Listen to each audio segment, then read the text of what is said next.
Hello, and welcome to Encountering. Today we're sitting down with the Iron Giant to see what begins to reveal itself when we slow down and notice. These videos are about curiosity more than certainty. So, as we go, pay attention to what emerges for you, too. Images, patterns, connections, questions, anything that seems worth carrying forward. There's space afterward to share what you noticed too. Let's begin. Okay, first of all, wow, what an introduction. The very first thing that I noticed when I rewatched the introduction of this movie is how much movement it has. It's I think I've done this like maybe my fifth encountering, and by far, this film has the most movement. And I usually work with stills in these videos, but I want to show you the movement because it's bewildering. So you got all that movement, right? But then the title like comes up and smacks you in the face, whack, right? And then after that, you get this spinning camera movement. So we kind of are grabbed by the Russian satellite and we turn and spin with it, and then this kind of brings us to the moon and we keep spinning, and then we're grabbed by the Iron Giant as he rushes past us, and we're kind of caught up by him, and then we're brought into the storm. So like if you go back and look at this again, like boom, grabbed by the satellite, tracking in on the moon, grabbed by the Iron Giant. My finger can't even continue scrolling this fast. Yeah, so just an incredible amount of movement. I guess the other thing that I'm noticing at the beginning here is, sorry, let me get my screens adjusted. I'm noticing that the sun is, obviously the sun, the earth, and the moon are featured here. It is interesting that it is a Russian satellite, so the film is introducing some of the tensions of the film in a very subtle way right off the bat. Russian satellite, American, I think a fishing vessel that we encounter in the storm below. As we've talked about in some of the previous encounterings, this is yet another example of us having to pass through one space before we access the space where the film primarily takes place. So we are accessing Earth after passing through inhabiting space. And space not as still and calm, but as bewildering as the storm that is encountered below, full of movement. I guess what jumped out at me when we saw the moon was it felt like, yes, the camera was kind of spinning, but it felt like things had gravity to them. And I thought that was interesting.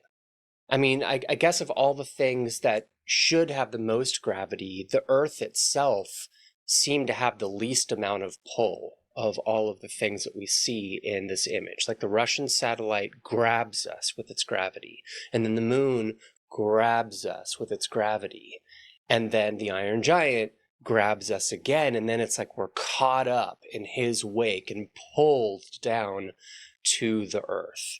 And I thought that was very interesting. The opening is very intense.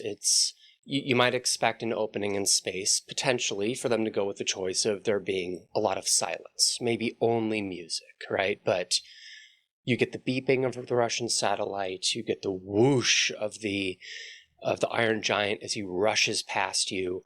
And I believe that you can hear the storm below on the earth. I think you can hear the thunder claps happening in the giant hurricane below. So it's very intense visually. It's also very intense sonically.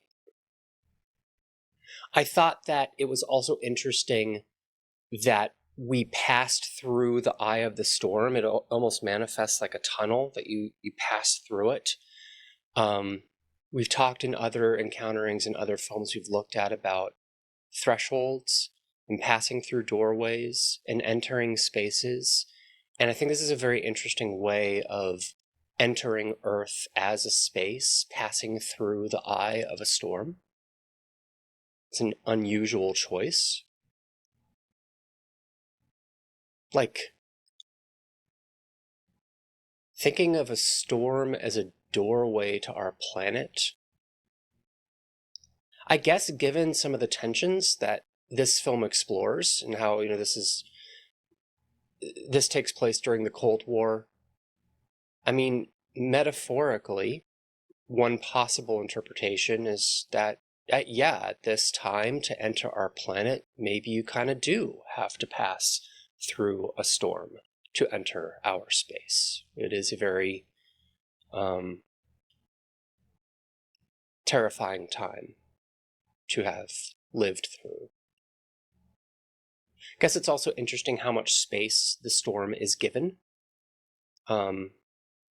Visually, how much volume it has when you look at our planet. All right, let's look at some other things. Yeah, so this is us passing through the tunnel created by the eye of the storm. This is a choice, obviously, because, I'm not really sure that proportionally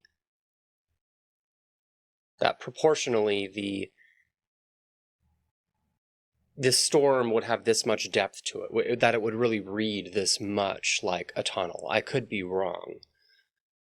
So they wanted us to feel like we were passing through a tunnel to enter Earth as a space. And again, I find that is an interesting choice.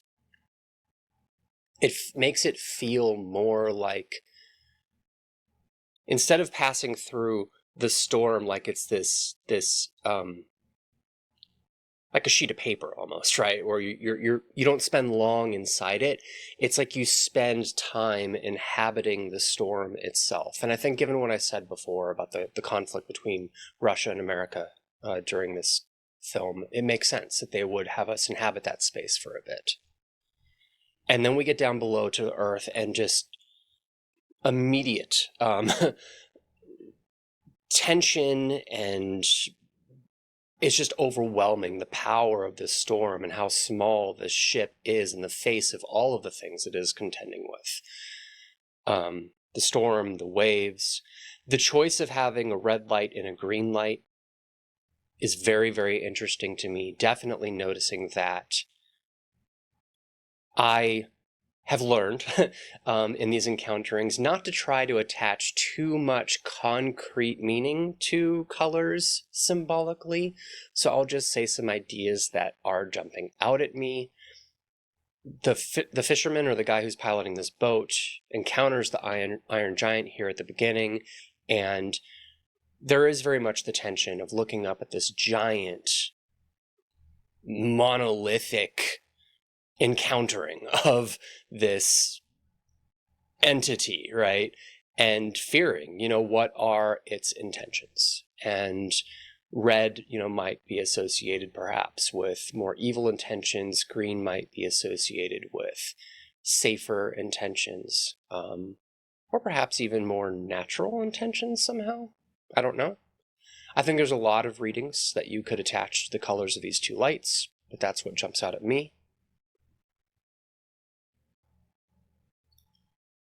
So obviously, it's very interesting that the Iron Giant is confused. Well, okay. At first, the Iron Giant is perceived as this event, an event that is so powerful that it grabs the attention of the man on the boat, despite the fact that he is contending with this incredible storm. It still just absolutely grabs his attention. And then the Iron Giant is represented to us as being confused with a lighthouse, as something that guides, as something that provides hope in dark times, as something that is towering and monolithic. He's not being confused for something that is small. He is immediately being confused for something that is, this towering monolith. And again, movement is really important here. It is the turning of his head that reveals, that maybe he is not really a lighthouse, as his two eyes scan out across the storm and across the darkness. And then he's also encountered as a physical presence. The ship crashes into him, so he becomes a barrier that is looming and immovable, and in this moment still, relative to the movement of the storm and the movement of the comet falling to the earth and the movement of the waves and the movement of the boat, he is just immovable. And the comparison of the low angle shot of the Iron Giant and the extreme high angle shot of the man on the boat, it really draws attention to noticing. They are both noticing each other, which immediately invites us to consider that the Iron Giant is more similar to us, thinks more similarly than we might think initially. I mean, it's presented as monolithic, it's presented as immovable, as iron, right? But there's something behind those eyes. Now, I know this image may be a little hard to see, but the boat is destroyed. It's like it capsizes, and then the man ends up beneath the water, and he ends up on the rocks. Semi-safe. I mean, I guess he survives, but, more or less safe. And we're invited to consider, was it the waves that brought him to safety, or was it the Iron Giant himself? And when the man looks up, he sees a lighthouse, which is obviously inviting us to consider that maybe he might think that what he saw was a hallucination, or that he will see that experience is a moment of confusion or something. But we as the viewer know that we know the difference. We know that that is not the case. And again, movement. So the light coming from the lighthouse spins out around the lighthouse. It blinds us temporarily, and that light is matched to the shocking light of I don't remember if it's the rising or the setting sun here. And a few more things before I wrap up this series of images and grab another set. So it is not lost on me that we have an introduction to this film that is already drawing on some of the ideas of Superman himself, of this entity coming from space, crashing down to our planet, and that this entity, which it's so weird, right? Because he's being associated with the lighthouse in a way, and then the lighthouse is being associated with the yellow sun, and we get to that idea through an additional step, but we do still get there. And of course, the immediate suggestion of, is he a source of hope? Is he a beacon of light? Is he... Yeah, so I think I'll leave it there. Let's go see what the observatory has to say about these images and about what I described in the movement. And as always, I'm really excited to dive in the observatory and see its thoughts. All right, so yeah, this is the first film that we've encountered where movement was so important that I felt I had to show it. It throws us through systems of force. Yeah, he doesn't enter the film as a character yet. He enters as motion, impact, misrecognition, and scale. Yeah, and I talked about this as a choice, where so many films would have made the choice to represent space as emptiness, or really just space as space, that too. But here the choice was space as force. Outer space is not calm, it is not silent, contemplative, serene, it's full of pulls, turns, collisions, accelerations.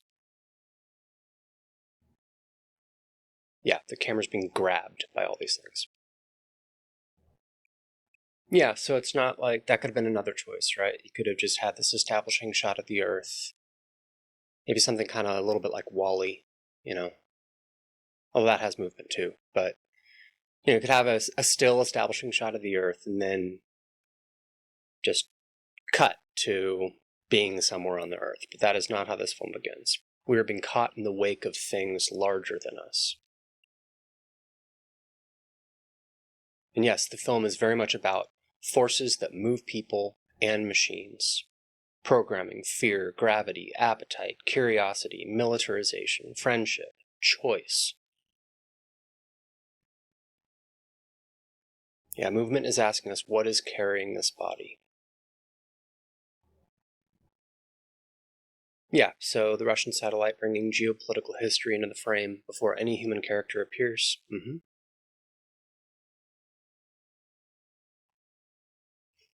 And it's good exposition. I've become a little tired of some of the mechanisms that some films use sometimes to provide their exposition. This is just really effective exposition. It doesn't waste any time. Yeah, so before we ever meet Hogarth, our main character, technology is presented to us as something that is watched, is watching, carries suspicion, belongs to nations.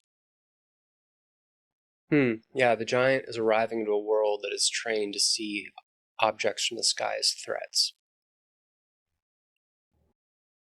Yeah, so entering the Earth through a storm, which is presented to us as a kind of doorway.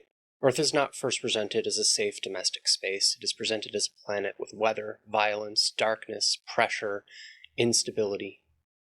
The giant does not fall from danger into safety. Yeah, because you could totally imagine another choice.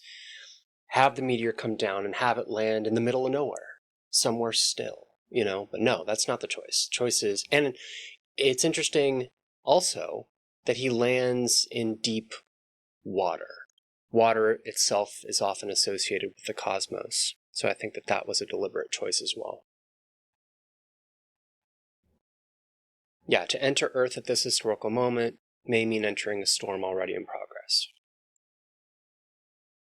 All right, so the observatory is noting that the storm could be one of the first systems that is introduced. It overwhelms everything inside it with its movement, and that this may be something we're meant to connect with later systems and how they can overwhelm. It gives a list of stuff: governments, armies, weapon programs, masculinity, fear, national identity, adulthood.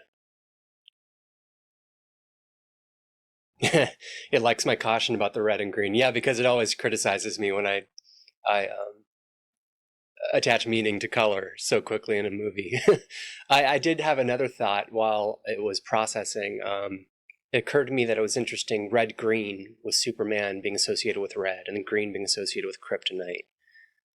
There too is a natural, those ideas emerge very naturally. But yeah, they are navigation lights. They're part of how a boat understands direction and collision risk and darkness. Yeah, indeed. The opening is full of entities trying to orient themselves. The satellite, boat, the lighthouse, the fisherman, the giant's eyes scanning, trying to figure out, where did I land? The camera is always searching. How do beings find their way through darkness, storm, and misrecognition? Yes, the observatory landed on the similar ideas as me with the giant and the lighthouse. The giant's first character trait is attention. Yeah, the first thing that humanizes him is not speech, it's his eyes. He looks. He notices. There's reciprocity. Tough word to say.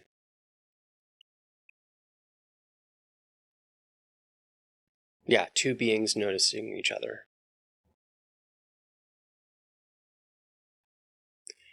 Having watched the film, I think that this is spot on. The film's moral world may begin in mutual attention. When you think about the relationship of Hogarth and the Iron Giant and how that develops, it's very much about mutual attention. Yeah, harm without malice does enter immediately. That's a very good point. Lots of harm happening all over the place in this opening, and nobody's trying to hurt anybody. Yeah, the giant can cause harm. The simple nature of his being. Doesn't have to be malicious to be dangerous. And that is, of course, very different from him being evil. Yeah, what does it mean to have destructive capacity without wanting destruction? What does it mean to be read as a weapon before you understand yourself? Man, it's like me. It is noticed so much from this opening. I can't believe how long its response is here. So yeah, I talked about this moving from cosmic scale to planetary scale, and the scale keeps changing the moral meaning of the scene. Okay, so got this whole list. You can look at that on your own. Try to keep it visible. Each scale shift changes what matters. From space, Earth is small. From the boat, the storm is everything. From the fisherman's perspective, the giant is impossible, right? From which scale are you seeing? Yeah, the chain of light thing. I didn't express it that way, but it's a good way of putting it. Yeah, all of the ways that light are linked here in this opening. The giant's glowing eyes, the lighthouse beam, the blinding sweep of light, the warm sun on the horizon. Yeah, this feels very intentional to me. The opening is full of mistaken categories. Satellite is political object, giant is following object, then an event, then a lighthouse, then a collision surface, then a rescuer, then a hallucination. It does introduce the danger of naming something too quickly. Kind of invites us to be curious. Yeah, before you decide what he is, notice how many wrong or partial categories you reach for.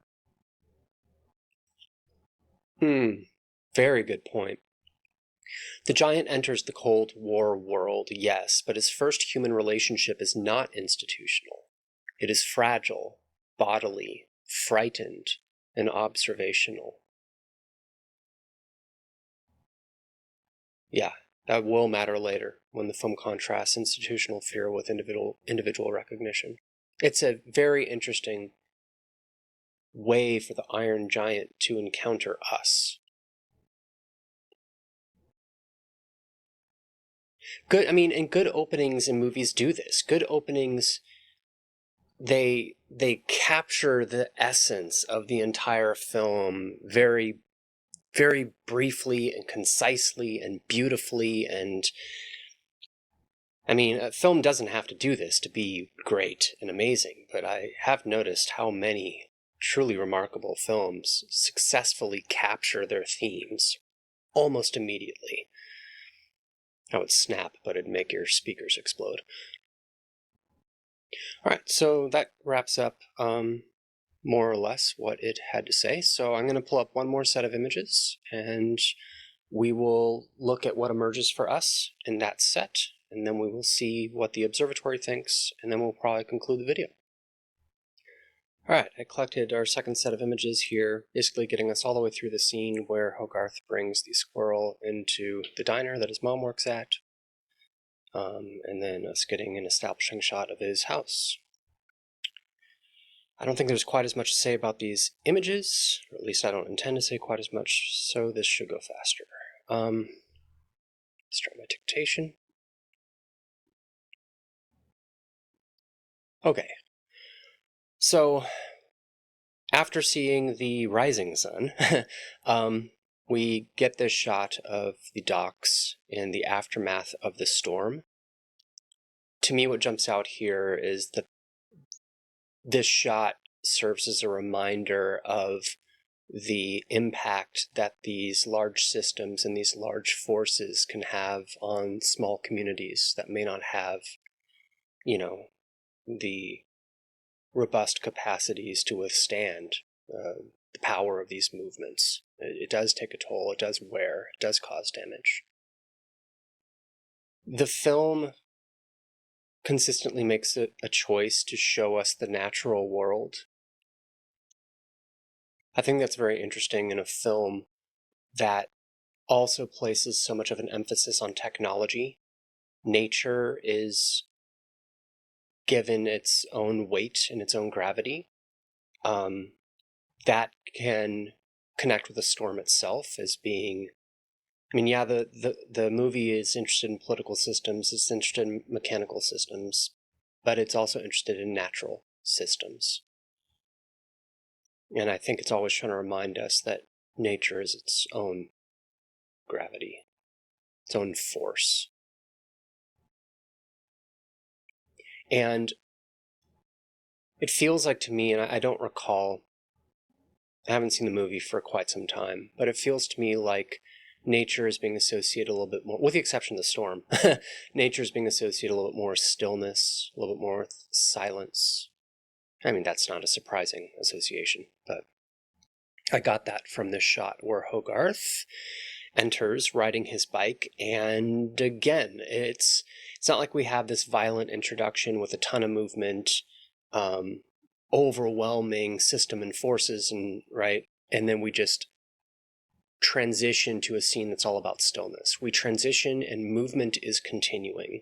We are grabbed by the gravity of his bike passing us, and we follow him to the diner, very much in the same way that we were grabbed by the Iron Giant falling to the planet Earth. I mean, the similarities here are pretty striking. You know, this is a body that he is falling towards. I think this is intended to invite us to connect Hogarth and the Iron Giant in a different way than we might do consciously through plot, you know. And it's interesting. I think when he gets to the diner, it's interesting that he gets up on the stool and he tries to equalize the level that he associates, to equalize the level that he interacts with his mother on. He can't quite do it because he isn't quite tall enough, but he gets up onto the stool, onto the knees, and he tries to level that playing field. And having seen the film, you know, being an only child, I think he's an only child, right? And I was an only child, so I can relate to this. He wants to interact with people, and he's open to forming as many connections as he can. And this manifests in him talking to Dean and relating to him more quickly, more openly, with less vulnerability and less fear than you might guess from another kid. That also connects with him wanting a pet and wanting something that he can relate to on an equal playing field. So that's an interesting choice. It's interesting that the camera doesn't, in this introduction of Hogarth, it doesn't take his eye line. It takes the eye line that he more or less would have if he were standing on the ground looking up at her, and that he elevates himself to talk to her. I think it's an interesting choice. One thing I actually really liked about this shot was, instead of this kind of being an eye line, it's presented to us more as like a listening line.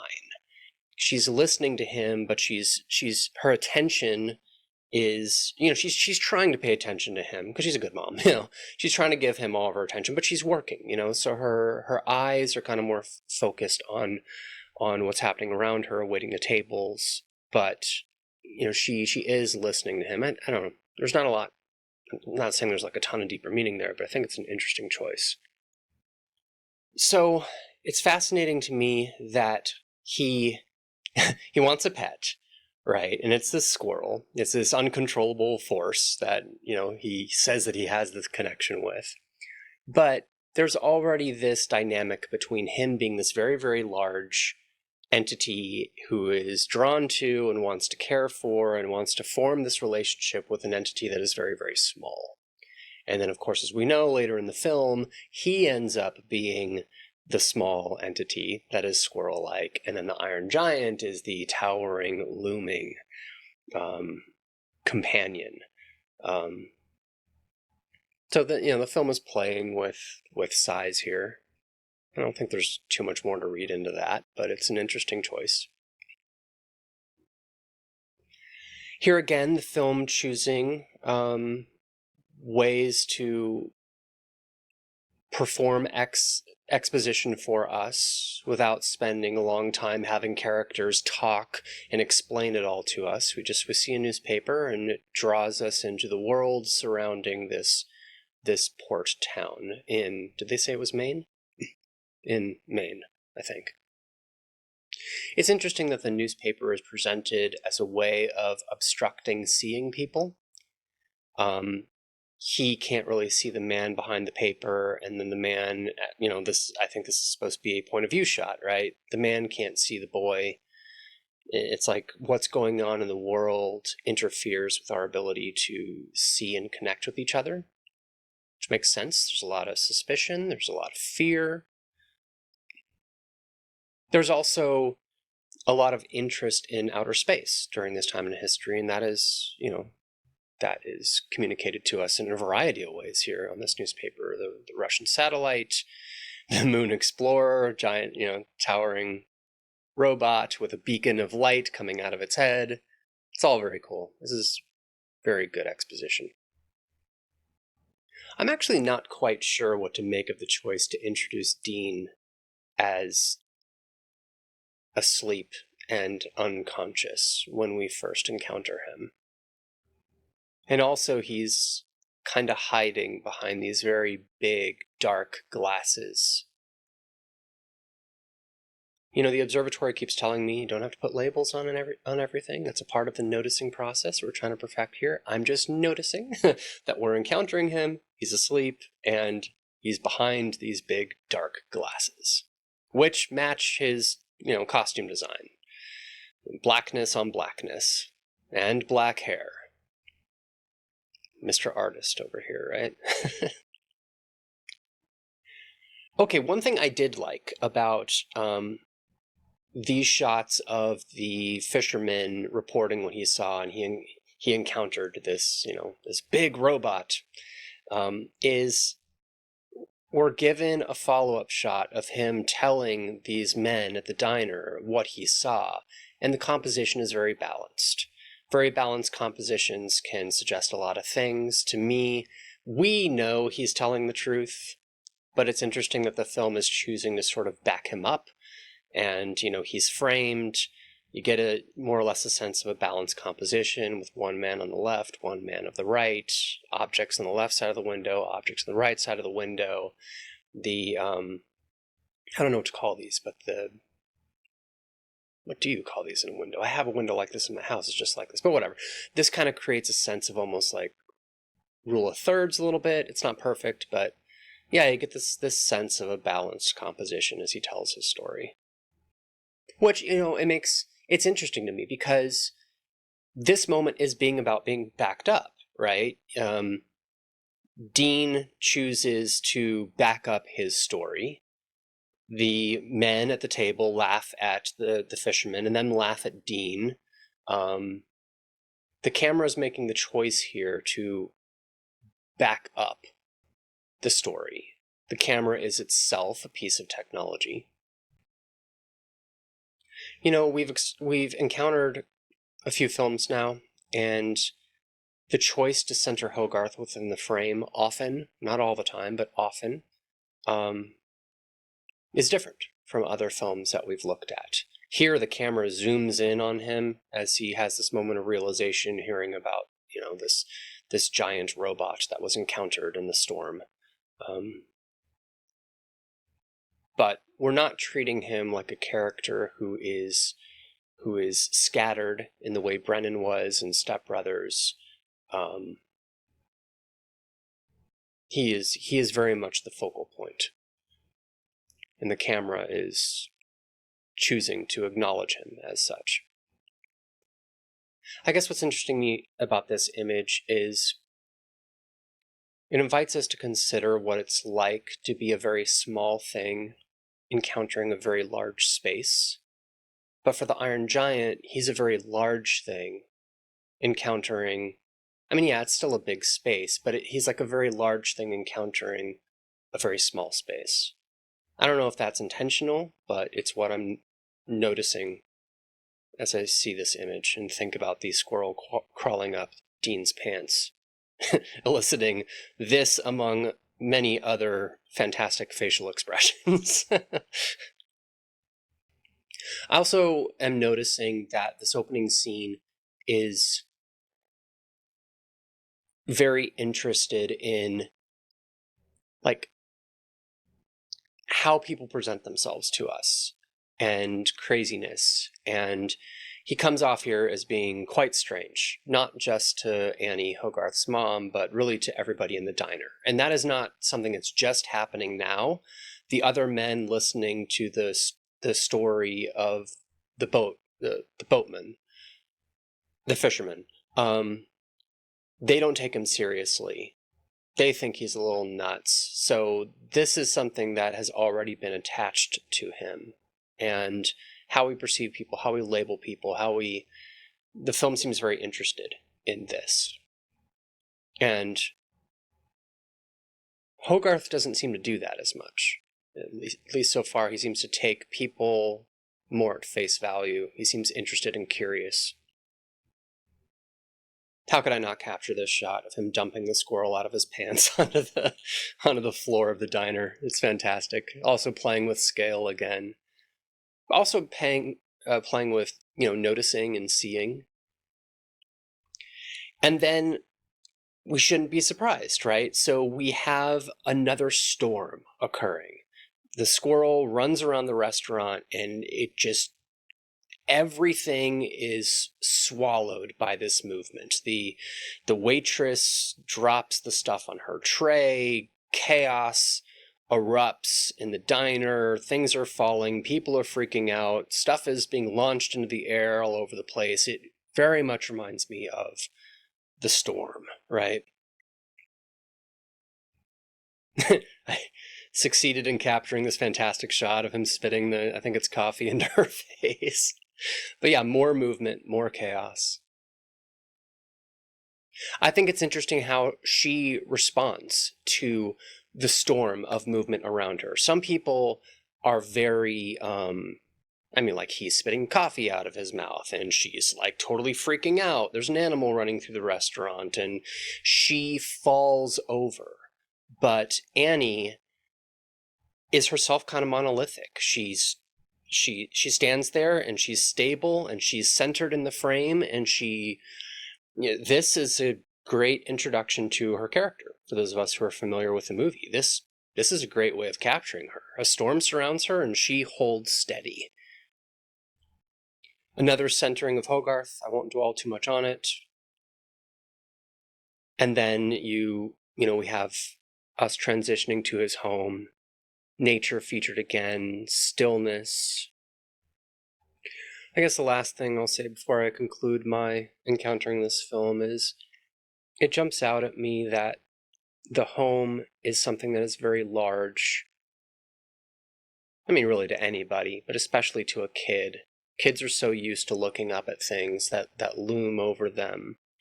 And many of the things that they look up at that loom over them, hopefully, are sources of safety, sources of comfort, sources of stability.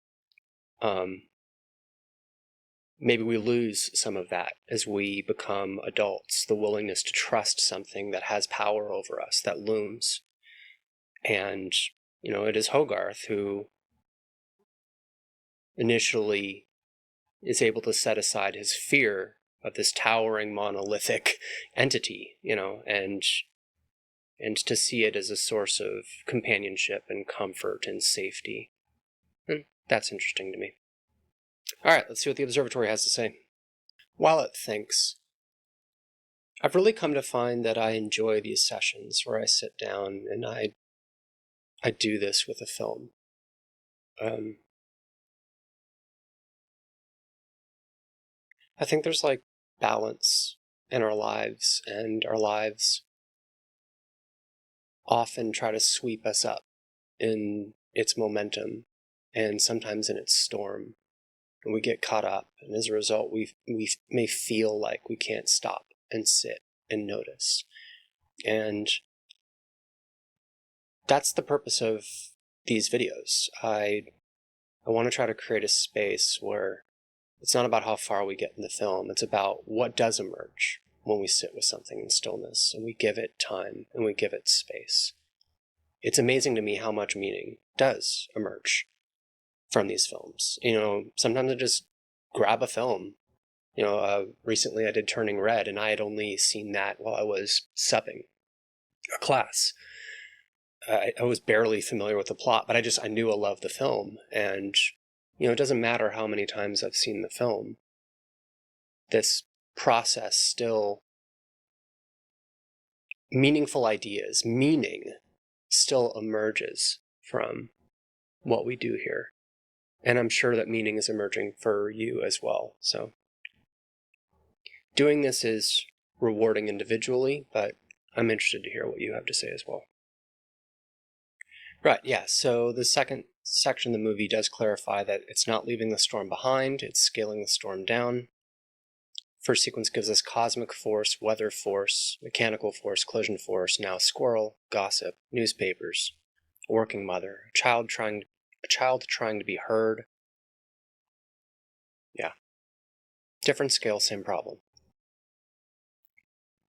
Yeah, so I looked at it as aftermath. It's identifying that it's shifting from the cosmic and oceanic to the communal. It's not just that the docks are damaged, but they're human-sized, recognizable, lived in. Yeah, I kind of touched on this. It's what huge systems leave behind when they pass through ordinary spaces. So the film begins with outer space, then the storm, then the coast, then the diner, then home. It keeps descending in scale, but each smaller space still carries the pressure of the larger one. Yeah, so Hogarth's movement rhymes with the giant's movement, the way the bike is caught up in the gravity of the diner heading down towards it. But yeah, obviously it's gentler. But it is heading into a storm, right? And yeah, the giant pulls the camera through just sheer force, but Hogarth pulls it through curiosity, momentum. It's a little bit different. And we noticed before how this is just a movie that starts with emotion. I've done so many encounterings of movies that were so still, but they're being linked through emotion. The giant arrives as impact. Hogarth arrives as relation. Yeah, the town looks very much like a picture book. That's a great observation, and that did not occur to me, but the world inside it is unstable. Yeah, the world does almost look like a children's book version of Small Town America. But yeah, within this world, there's anxiety and fear, there's public ridicule, kid looking for connection, mom trying to listen while she's working. Oh, that's good. Hogarth is trying to get up onto the stool, trying to raise himself toward his mother's level. It's a beautiful physicalization of the child's problem. It's not me, it's the artists, of course. He wants to be taken seriously, but the architecture of the adult world is not built at his height. And true, Annie's attention is divided, but it is not absent. Yeah, she's not emotionally unavailable. So the film is absolutely distinguishing between looking, listening, hearing, believing, and truly receiving another being. And that will absolutely matter later. Yeah, the newspaper turns public fear into a wall. It blocks faces, obstructs connection, delivers exposition. Yeah, and people do not always encounter reality directly. They encounter it through headlines, rumors, categories, fear, propaganda. Yeah, Dean's introduction is strange. Asleep, behind sunglasses, dressed in black, withdrawn. He's present, but he's not participating. Visible, but blocked. inside the community, but not quite of it. Yeah, so the film is super interested in seeing and observing and noticing, but the choice to give him these big sunglasses. Yeah, and I don't think it's that he's saying he's blind to what's happening. I think, yeah, it's that he's protected from the normal way everyone else sees. He's not participating in the same panic, the same gossip, same social performance. Yeah, it's identifying him as somebody who perceives differently. And for those of us who see in the film, he does. And yeah, the fisherman is treated comically, but the frame dignifies him. Centered, balanced. The film may repeatedly know more generously than the community does. Agreed. Hogarth's centrality is not just hero framing, it is receptivity. Agreed. He's not centered because he's powerful. He's centered because he's receptive. And I think he's centered to invite us to see things from his point of view. You know, being on somebody's eye line, looking right in their face, is one way of inviting us to see something through their eyes. And in that way, when we're looking at them, it's through the facial expressions and feeling like we're on their level. His is a face that receives the world, eyes open. He notices. He asks. He believes. Yeah, and I would agree. It's one of his primary gifts as a character, openness to encounter, which is very much what this entire video series is about, right? Yeah, he's a kind of child, and kids are good at this. They tend to be. He can look at a squirrel, an adult, a strange man, a newspaper story, a giant robot, and he still just asks, "What are you?" Without the labels, right? The squirrel is a miniature giant problem. So the small creature, the squirrel, cannot be neatly contained inside his desire for connection. It becomes uncontrollable. It disrupts. It exceeds the category pet. And all of those things are true of the giant as well, but inverted. Yeah, the squirrel is a rehearsal for the film's scale ethics. Can you care for something without possessing it? Can you encounter something without reducing it to what you want from it? Yes, the diner becomes a storm, the diner becomes weather. The film has moved from cosmic storm to ocean storm to social storm to comic domestic storm. Another, like, downscaling progression. Yeah. Yeah, storm may mean any force that overwhelms the system's ability to stay ordered. Yeah, Annie is stillness, but she is not passive stillness. If she were passive stillness, this film would have played out very differently. Yeah, surrounded by chaos, but she does not become chaos. And yeah, Annie's stillness feels practiced. And this is something that, people in the service industry have to learn. You have to learn to remain functional while everything around you is moving, while there's a storm going on around you. I can relate. I was a server for a long time, 17 years, actually. Yeah, she can't collapse every time a room becomes difficult. Yeah, so the giant stillness is a movable scale. Hers is emotional discipline. Interesting. So the film is already asking how people read bodies. The fisherman saw something true, treated like a crank. Dean introduced as strange, asleep, hidden. Hogarth treated as a child whose desire for connection is a nuisance. Annie sees Dean behaving absurdly before she knows why. Squirrel is treated as a pest, but is also just a small animal terrified inside a huge space. And it does obviously connect with the giant. Yeah, the danger is not only that people do not see, it is that they see and immediately misname, which again connects with this process of encountering and noticing. It's something inside myself that I'm trying to work on as I practice this encountering, as I refine my ability to sit with something and notice it. Yes, the final image of the house is beautiful, absolutely, but not just because it's a home. It is large in the way childhood homes are large. It has warmth, but also scale. It is safe, but also towering. More of that storybook idea. Hogarth is tiny against it, but not endangered by it. Yeah, so I talked about this. This may be why a child, perhaps, but particularly Hogarth, can encounter the giant differently. Childhood involves living among giants. Yeah, so he doesn't begin from the adult assumption that largeness equals threat. He may begin from a child's more complex knowledge. Large things can crush you, but large things can also shelter and protect you. Yeah, so I don't even think the nature of stillness idea holds up even within this film so far, because we also have been presented with the storm. But a part of noticing is just saying what associations happen for you as you look at stuff. Oh yeah, moon, sun nature, in addition to the autumn nature, ocean nature, storm nature. Some violent, some silent, some protective, some indifferent. Oh, that's nice. The world is full of forces larger than the individual. Storms, nations, machines, headlines, crowds, adulthood, fear. But connection begins when one being stops accepting the obvious category and really looks. Yeah, I think there's a message there that we could all stand to try to remember. Hogarth seems built for that kind of looking and noticing and seeing. Yeah, so I mean, it's emerging that in a film that is all about so many things being misrecognized and mislabeled, Hogarth's gift is that he does not stop at the first label, and he has the curiosity to push past that and to see what's there.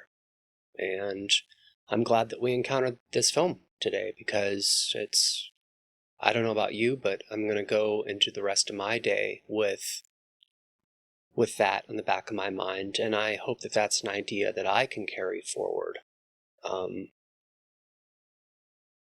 for many, if not all, of my days. As always, I'm very interested if you notice things that you feel like I may have missed, or things that emerged for you, or connections that you made with this film. Talk about them in the chat below, and thank you for accompanying me on this journey and on this encountering. This was fun.